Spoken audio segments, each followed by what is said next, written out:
बेशक अल्लाह ही दाने और गुठली को फाड़ कर उनसे दरख्त वगैरह उगाता है। वही जानदार को बेजान से निकालता है और वही बेजान का जानदार से निकालने वाला है। यही तो अल्लाह है, फिर तुम कहां बह के फिरते हो?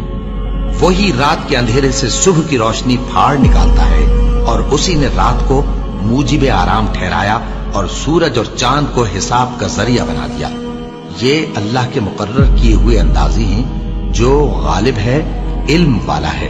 और वही तो है जिसने तुम्हारे लिए सितारे बनाए ताकि जंगलों और दरियाओं के अंधेरों में उनसे रास्ते मालूम करो। अक्ल वालों के लिए हमने अपनी आयतें खोल खोल कर बयान कर दी हैं। और वही तो है जिसने तुमको एक शख्स से पैदा किया, फिर तुम्हारे लिए एक ठहरने की जगह है और एक सुपुर्द होने की।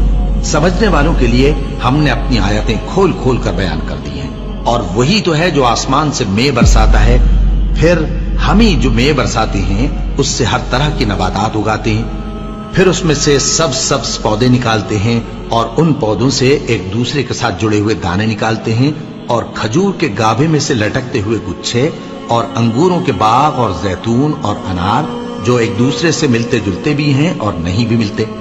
ये चीजें जब फलती हैं तो इनके फलों पर, और जब पकती हैं तो इनके पकने पर नजर करो। इनमें उन लोगों के लिए जो ईमान लाते हैं अल्लाह की कुदरत की बहुत सी निशानियां हैं।